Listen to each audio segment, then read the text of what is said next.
contraire à la nature de l'homme de regarder vers l'intérieur et de réfléchir à ses propres attributs amoraux. Nos 5 sens sont résolument tournés vers l'environnement extérieur qui nous entoure. L'introspection et l'examen de soi effectué par les sages constituent un réservoir intemporel d'énergie dont nous disposons grâce aux lettres et aux leçons qu'elles contiennent. Nous acquérons la force intérieure qui nous permet d'aller au fond de nous-mêmes et d'expulser de notre caractère les qualités de dureté de cœur. 106. Et Abraham descendit en Égypte pour y séjourner. Béréchit 12h10. Pourquoi est-il descendu en Égypte? Parce qu'elle ressemblait au jardin d'Hachem, à savoir le jardin d'Éden, comme il est écrit, comme le jardin d'Hachem, comme la terre d'Égypte. Béréchit 13h10. Parce qu'une rivière coule à droite, comme il est écrit, le nom du premier est Pichon, c'est lui qui englobe tout le pays de Chavila, où il y a de l'or. Béréchit 2h11. 107. Ainsi Abraham atteignit la connaissance et la foi complète, qui se réfère à la Nukva de Zahir Ampin, qui s'appelle la foi. Elle était appelée foi complète après avoir été complétée par l'illumination de la Shoma, de l'aspect de Bina qui revenait à la Shoma. Abraham voulut ensuite se familiariser avec tous les grades qui sont joints ci-dessous. Ceci est une référence à ceux qui peuvent transmettre l'abondance de Héno vers le bas, ce qui est le secret de la Shoma de la colonne de droite. Et l'Égypte vint de la droite, du côté du fleuve de Pichon, qui est le secret de la Shoma de la colonne de droite. C'est pourquoi il descendit en Égypte pour recueillir tous les saints épargnes de l'aspect du Shoma de la colonne de droite et les faire sortir de là. Après avoir accompli cela, il retourna en terre d'Israël. C'est ainsi qu'il a été rempli et complété par la Moshin de la Shoma. Venez et voyez, la famine ne vient sur la terre que lorsque la miséricorde quitte le jugement. Ceci signifie lorsque Zahir Ampin, qui est le secret de la miséricorde, s'éloigne de la Nukva, qui est le secret du jugement, car alors l'accouplement du mâle et de la femelle est perturbé,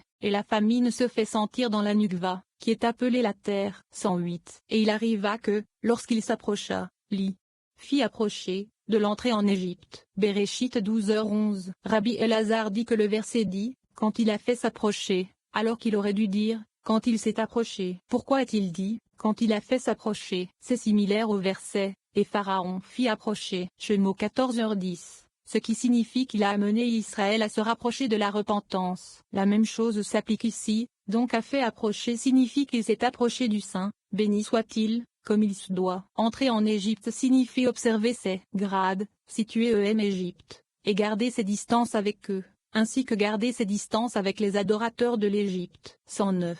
Rabbi Yehuda a dit, venez et regardez, puisqu'il est descendu en Égypte sans consentement. Sa progéniture a été asservie en Égypte pendant 400 ans, comme il est écrit, et Abraham descendit en Égypte. Il n'est pas dit que le Saint, béni soit-il, lui a dit, descends en Égypte. Par conséquent, il était dans la misère toute cette nuit à cause de Sarah. 110. Et il dit à Sarah, sa femme, voici, je sais que tu es une femme belle à regarder. Béréchit 12h11. Et il demande, se pourrait-il que jusqu'à ce moment-là, Abraham ne savait pas qu'elle était une belle femme à regarder? Et il répond, cela a déjà été expliqué, que jusqu'alors, il ne regardait pas l'image de Sarah, en raison de leur pudeur excessive l'un envers l'autre. Mais lorsqu'il s'approcha pour entrer en Égypte, elle se révéla, et il la vit. 111. Une autre explication de la raison pour laquelle il a su, à ce moment-là seulement, qu'elle était une belle femme à regarder et que la plupart des gens sont affectés par la difficulté du voyage, mais Sarah est restée belle et son apparence n'a pas changé. C'est ainsi qu'il a su plus que jamais qu'elle était une belle femme à regarder. Une autre explication des mots voici, maintenant je sais, et qu'Abraham vit la Shechina accompagner Sarah,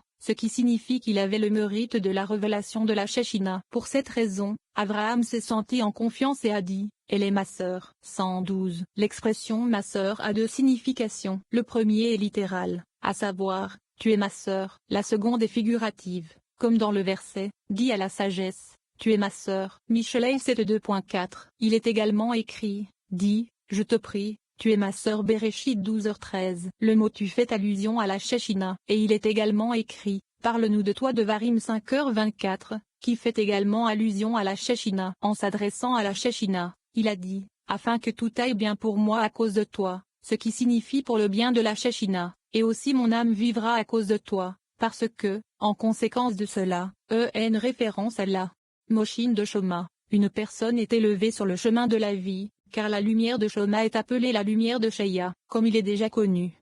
113. Dit, je te prie, que tu es ma sœur. Rabbi Elza a dit, Abraham savait que tous les Égyptiens sont des débauchés, puisqu'il le savait. Comment se fait-il qu'il n'ait pas eu peur pour sa femme et qu'il ne soit pas revenu de ce voyage en s'abstenant d'y entrer? Et il répond, parce qu'il a vu qu'elle était accompagnée de la Shechina. Il avait donc confiance en elle et n'avait pas peur.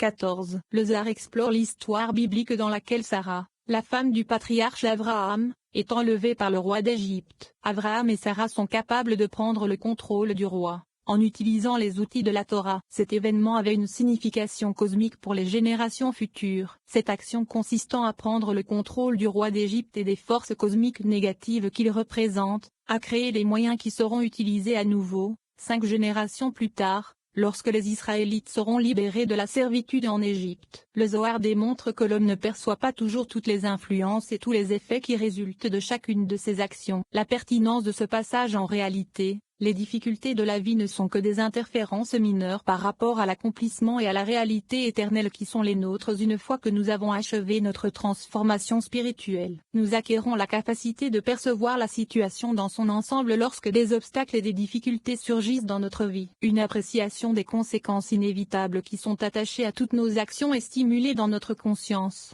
114. Lorsqu'Abraham arriva en Égypte, les Égyptiens virent que la femme était très belle. Bereshit 12h14. Rabbi Yehuda a dit, il l'a amenée en Égypte dans une voiture fermée. Et les Égyptiens ont ouvert le chariot pour collecter des taxes. Mais lorsque le chariot fut ouvert, il y eut une lumière semblable à celle du soleil. Cela signifie que la lumière de Sarah, qui est le secret de la lune, était aussi forte que la lumière du soleil, selon le secret des 2 grandes lumières. Et c'est pourquoi il est écrit, qu'elle était très belle. 115. Et il demande, à quoi le verset fait-il allusion en utilisant le mot très? Et il répond que les Égyptiens ont vu dans le chariot une lumière différente. Ils la sortirent du chariot, et ils virent qu'elle était aussi belle qu'auparavant, aussi belle qu'elle était dans le chariot. Cela signifie que l'action des Égyptiens ne lui a fait aucun mal. Société anonyme beauté n'a pas été corrompue, elle est restée comme avant, comme lorsqu'elle était dans le chariot. C'est pourquoi il est écrit, les ministres de Pharaon l'ont vue. Et il demande, puisqu'il est écrit que les Égyptiens ont vu la femme, pourquoi dois-je lire, les ministres de Pharaon l'ont vue,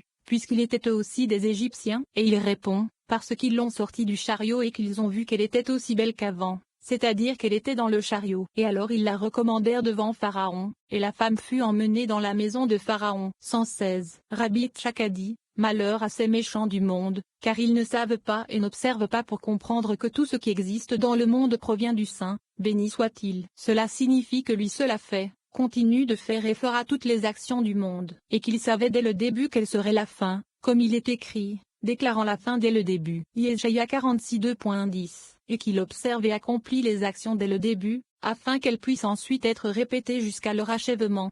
117. Venez et regardez. Si Sarah n'avait pas été amenée à Pharaon, il n'aurait pas été frappé par la peste, et le résultat de la plaie de Pharaon fut une autre plaie, de sorte que les Égyptiens subirent de grandes plaies à la sortie d'Israël d'Égypte. Comme il est écrit, de grandes plaies dans ce passage, et, à Israël et à Égypte, il est écrit, et Hachem fit des signes et des prodiges, grands et douloureux, sur l'Égypte. Devarim 6h22. Il établit une analogie entre les 2 moments où le mot grand est utilisé. Parce qu'il y avait 10 fléaux, Pharaon a également souffert de 10 fléaux ici. Et de même que le Saint, béni soit-il, accomplissait des miracles et montrait sa grande puissance pendant la nuit, de même ici, le Saint, béni soit-il, accomplissait des miracles et des actions puissantes pendant la nuit. Ainsi, alors qu'il infligeait les plaies à Pharaon, pour le bien de Sarah, il regardait et observait la manière dont il allait les répéter à la perfection lors de l'exode de Israël d'Égypte. 118. Rabbi Ozi a ouvert la discussion en disant, mais toi, Hachem, tu es pour moi un bouclier, ma gloire et le relèvement de ma tête. Teilim 3:2.4. David a dit, même si tous les peuples du monde viennent me faire la guerre, ils ne pourront pas me vaincre, parce que toi, Hachem, tu es mon bouclier. Venez et regardez, il est écrit, un bouclier pour moi. David dit au Saint, béni soit-il, maître de l'univers, pourquoi n'y a-t-il pas de bénédiction qui se termine par mon nom, comme il y en a une pour Abraham, dont il est écrit, je suis ton bouclier. Bereshit 15.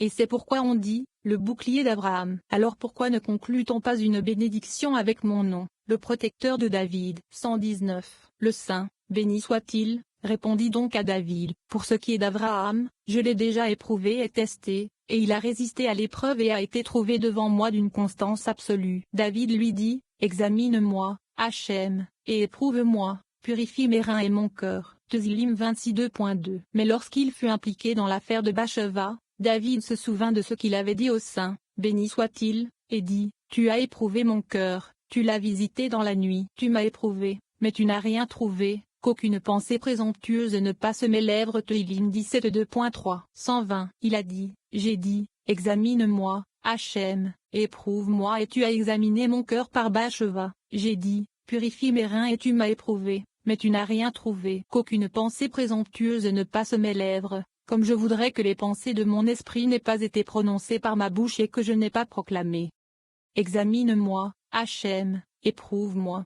121. Mais néanmoins, il existe une bénédiction qui se termine par les mots le bouclier de David. Pour cette raison, David a dit, mais toi, Hachem, tu es mon bouclier, ma gloire, et tu relèves ma tête. Cela signifie qu'il a dit, ce grade de bouclier est certainement ma gloire par laquelle je suis couronné. 122. Pharaon donna des ordres à ses hommes à son sujet, et ils leur envoyèrent. Béréchit 21h20. Venez et regardez, le Saint, béni soit-il, et le protecteur des justes, qui les protège de la domination d'autres personnes. Ainsi, le Saint, béni soit-il, a protégé Abraham, afin que personne ne puisse lui faire du mal, à lui ou à sa femme. 123. Venez et regardez, la Shechina n'a pas quitté Sarah du tout pendant cette nuit. Quand Pharaon s'est approché d'elle, un ange est venu et l'a frappé. Et chaque fois que Sarah disait frappe, il frappait. Pendant tout ce temps, Abraham suppliait son maître, à travers ses prières, de ne permettre à personne de lui faire du mal. C'est pourquoi il est écrit,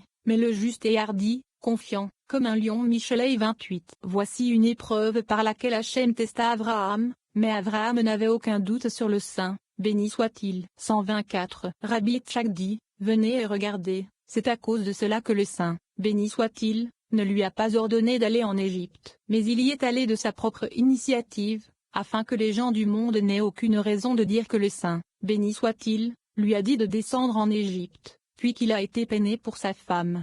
125. Rabbi Yitzhak ouvre la discussion en disant, le juste fleurira comme le palmier, il poussera comme le cèdre de Lebanon. Tezillim 92:2.13. Et il demande, pourquoi le juste est-il comparé à un palmier? Et il répond, de même qu'un palmier, s'il est abattu, a besoin d'un long moment pour repousser, aussi longtemps que 70 ans, de même, si le monde perd un homme juste, il faudra un très long moment avant qu'un autre ne prenne sa place, aussi longtemps que 70 ans. Ces 70 ans sont le secret de Shded, Gvura, Tiferet, Netza, Od, Yesod, et Malkout, dont chacun est égal à 10. 126. Les mots s'épanouiront comme le palmier nous apprennent que, tout comme un palmier ne pousse qu'en tant que mâle et femelle, il en va de même pour le juste. Il ne s'épanouit qu'en tant que mâle et femelle. Le mâle est juste et la femelle est juste, tout comme Abraham et Sarah l'étaient. C'est pourquoi il n'est achevé et n'atteint la perfection qu'après que 70 ans se soient écoulés. 127. Il grandira comme le cèdre de Lebanon signifie que, de même qu'un cèdre s'élève au-dessus de tous les autres arbres, de même l'homme juste est au-dessus de tous les autres, qui sont situés sous lui. D'autres mots, ils existent par lui. Et le monde, qui est le secret de la Nukva, repose sur un seul homme juste, comme il est écrit, le juste est le fondement du monde. Michelet 10h25. Ainsi, le monde, qui est la Nukva, repose et soutenu par lui et planté sur lui, par société anonyme présence, il est bien appuyé. Cela signifie qu'il lui accorde ses 3 colonnes. Le mot repose est le secret de la colonne de droite. Le mot soutenu est le secret de la colonne de gauche et le mot planté est le secret de la colonne centrale. 128. Rabbi Yehuda dit, mais nous avons déjà appris que le monde repose sur 7 piliers, qui sont Shded, Gvura, Tiferet, Netza, Od, Yesod, et Malkout, et non sur un seul juste, comme le Rabbi Yitzhak l'a établi. Comme il est écrit, elle a taillé ces 7 piliers. Michelet 9.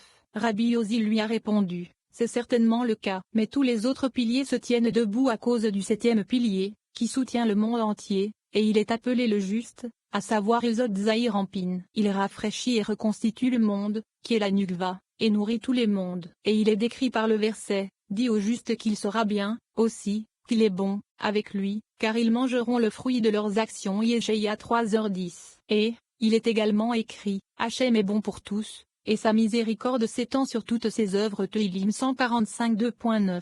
129. Rabbi Yitzhak a dit, mais il est écrit, et un fleuve sortait d'Éden pour arroser le jardin. Béréchit 2h10, ce qui fait référence au Yehod Zahir Ampin, qui provient de Bina qui est retourné à Shoma, qui est appelé Éden, et c'est le pilier sur lequel repose le monde. c'est celui qui arrose le jardin, qui est le Nukva, et le jardin est irrigué par elle et porte des fruits, qui sont les âmes des êtres humains.